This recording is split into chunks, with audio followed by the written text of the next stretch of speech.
नमस्कार शेतकरी बांधवांनो, अननोन फार्मर 1969 हे यूट्यूब चॅनलवर तुमचे पुन्हा एकदा स्वागत। मित्रांनो, तुम्ही बघू शकता की आपल्या सोयाबीनवर अळी पडलेली आहे। आता मित्रांनो, आपण 2 फवारणी घेतलेली आहे। त्यानंतर हा जो आपला संपूर्ण 2 एकराचा प्लॉट आहे, त्याच्यामध्ये शेंगांची अवस्था झालेली आहे। म्हणजे फुलं कुठेही आता आढळत नाही, संपूर्णपणे आपल्याला जे काही शेंगा दिसून येत आहेत। आणि ह्या ज्या 2 एकरच्या प्लॉटमध्ये आहे, आपण मागचे जे व्हिडिओ टाकलेले आहेत तुम्ही बघू शकता। आता पुन्हा की सगळ्या शेंगा झालेल्या आहे। मागचे जे व्हिडिओ टाकले आहे त्याच्यामध्ये आपण फवारणीचे व्हिडिओ, त्याचबरोबर तुरीची शेंडी खुडणी, ह्या सगळ्या गोष्टी आपण त्याच्यामध्ये टाकलेल्या आहे। आणि तुम्ही बघू शकता की तूर आपली चांगल्या पद्धतीने मस्त अशी झालेली आहे। तुम्ही पुन्हा एकदा बघू शकता की मी तुम्हाला दाखवण्याचा प्रयत्न करतो की आपण शेंडे जिथे जिथे मारलेले आहे तिथं आपण पहिला शेंडा आणि दुसरा शेंडा असं 2 शेंडे मारलेले आहे। आणि आरपार पूर्ण तुम्ही बघू शकता की छानपैकी आता सध्या आपला प्लॉट आहे। आता हा साधारणतः मित्रांनो 2 महिने या प्लॉटला झालेला आहे। व्हिडिओ थोडा लेट झाला आहे, परंतु कुठंच इथं आता बघ कुठंच आपल्याला फुलं दिसत आहे, नाहीतर 90% शेंगात रूपांतर झालेलं आहे। आता आपण जी शेवटची फवारणी याच्यामध्ये घेणार आहोत, त्यामध्ये आपण कोराजन हे वापरणार आहोत। आता विषय असा आहे की बऱ्याच वेळेस आपण जे तिकडे फवारणी केली तिथं कोराजन वापरूनही काही दिवसानंतर आपल्याला अळ्या पाहायला मिळाल। तर याच्यामध्ये कोराजन प्लस काहीतरी असं घ्यावं लागेल की त्यामुळे व्यवस्थितरित्या म्हणजे गॅस पॉइझन काम करेल। आता जसं आपण खाली जातो तिथं जो एरिया आहे तिथं आपलं मागेच आपण व्हिडिओ टाकलं होतं की थोडं गवताचं प्रमाण इथं झालं होतं आणि त्याच्यावर आपण तणनाशक 2-3दा फवारलं, परंतु त्याचा असा पाहिजे तसा उपयोग झाला नाही। थोडंसंच 1-2-3 गुंठ्यामध्ये ते पीक होतं। नाहीतर तुम्ही बघू शकता की आपलं सोयाबीन छान पद्धतीनं, म्हणजे जिथं मोकळं सोयाबीन आहे, उलट तिथं मी तुम्हाला दाखवण्याचा प्रयत्न करतो की छानपैकी। आणि खालीसुद्धा त्याचा तुम्ही बघू शकता की जर मोकळं राहिलं तर खाली बोटा एवढी त्याची कांडी झालेली आहे आणि खालनं बुडापासून त्याला शेंगाची धारणा झालेली आहे। पुन्हा एकदा तुम्ही बघू शकता की जिथे पण एरिया थोडासा मोकळा सुटला तिथं छानपैकी, म्हणजे जसं आपण लागवड करतो तसं चांगल्या पद्धतीने तिथं 100-100, 150-150, 200-200 शेंगांची धारणा तिथं आपल्याला पाहायला मिळते। परंतु आपल्याला माहिती आहे आपण ट्रॅक्टरने पेरणी करतो। आता पुढच्या वेळेस आपण प्रयोग करणारच आहोत की टोकनच्या माध्यमातून आपण लागवड करणार आहोत। आता एकंदरीत तुम्हाला सोयाबीन तूरमध्ये उत्पन्न किती होते, काय होते, तुम्ही कशी लागवड करता, सोयाबीन तूरची कशी लागवड करता, ह्या सगळ्या गोष्टी तुम्ही कमेंटच्या माध्यमातून इथं मांडा। आपलाही हा प्रयोग म्हणता येईल, प्रयोगाच्या थ्रूच आपण लागवड केलेली आहे।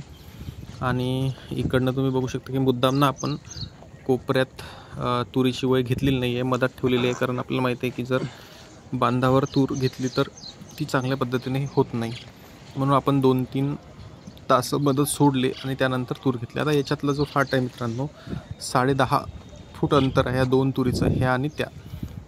आणि एकरी 2 किलो साधारणतः हे बियाणं आपल्याला इथं लागलेलं आहे। परंतु जर बघितलं तर पूर्णपणे प्लॉट हा व्यवस्थित आहे, कारण आता साधारणतः 15 दिवस झालेले आहे आपण हा व्हिडिओ काढण्यासाठी, परंतु आता वाढ झाली असेल म्हणजे छातीपर्यंत। तेव्हाच आपली कंबरच्या वरती याची वाढ होती।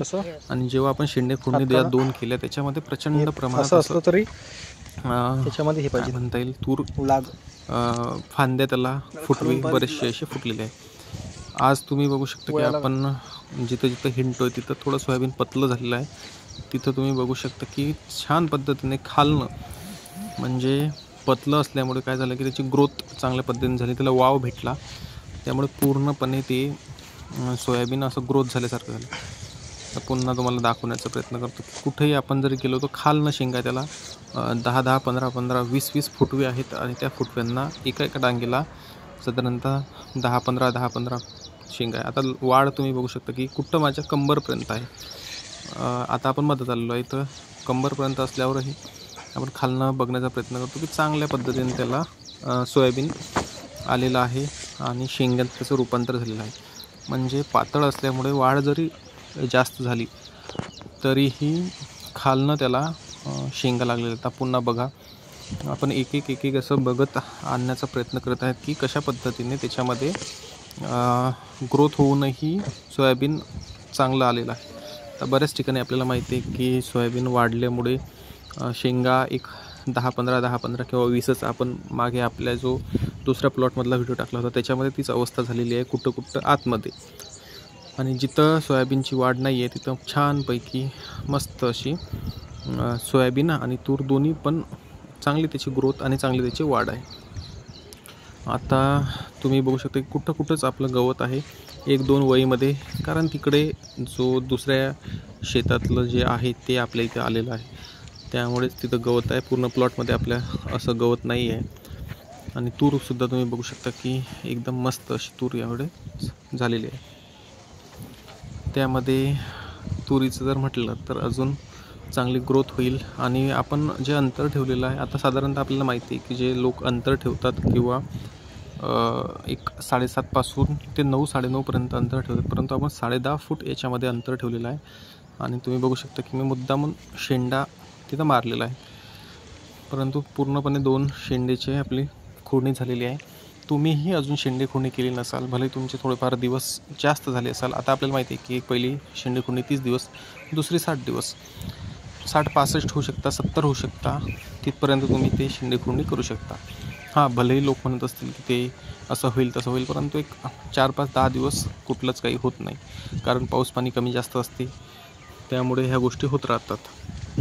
पुन्हा तुम्ही बघा की किती मस्त असं सोयाबीन इकडे आलेलं आहे खालनं. आता हे झाडं जनरल बरेचसे आहेत की जिथे म्हणजे सुट्टी जागा किंवा काय, आता किती होईल सोयाबीन किंवा काय होईल त्याचं उत्पन्न अजून आपल्याला माहिती नाही, परंतु सध्या परिस्थितीमध्ये तरी आपला प्लॉट हा चांगला आहे 2 एकराचा.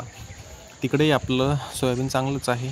वातावरण किंवा इतर गोष्टी किंवा काढायला येईन. आता इकडे हा तुम्ही देऊ शकता की इथं येलो मोझॅक थोडंफार प्रमाण, परंतु पूर्ण प्लॉटमध्ये नाही आहे. मग लोक काय म्हणतात झाडं उपटून टाका किंवा काय करा. आता काही इलाज नाही आहे, ते काही दुसरीकडे जात नाही आहे. झाडं जर उपटायचं म्हटलं तर किती मोठं नुकसान त्याचं होतं आहे. आता काही शेतकऱ्यांनी सांगितलं की आमच्या शेतामध्ये 60 झाडं आहे, 70 आहे, मग ते सर्व उपटणार का? ते उपटून काही फायदा नाही होणार मित्रांनो, कारण आता शेंगाचं अवस्था जी आहे पकण्याच्या अवस्थेमध्ये आहे. एक साधारणतः 15 दिवसामध्ये ह्या शेंगा पकून जातील. पुढच्या 15 ते 20 दिवसामध्ये आपलं सोयाबीन वाढण्याच्या अवस्थेत येईल आणि पुढच्या 15 दिवसानंतर काढण्याच्या अवस्थेत येईल. असं काहीसं मित्रांनो. पुन्हा एकदा जर तुम्हाला व्हिडिओ आवडला तर लाईक करा, सबस्क्राईब करा, शेअर करा, कमेंट करा आणि बेल आयकॉन दाबायला विसरू नका, जेणेकरून सगळे व्हिडिओ हे तुमच्या डिस्क्रिप्शन बॉक्समध्ये येतील. प्लॉट कसा आहे तुम्ही बघा, सांगा. इथं कुठंतरी आपल्याला होमनीचा प्रादुर्भाव होता, पण तो एक 2-3% त्याच्यासाठी आपण काही जास्त कुठलं हे घेतलं नाही आणि मुद्दामून पूर्ण असा आडवा प्लॉट घेतलेला आहे. पुन्हा एकदा चॅनल सबस्क्राईब करायला विसरू नका. धन्यवाद.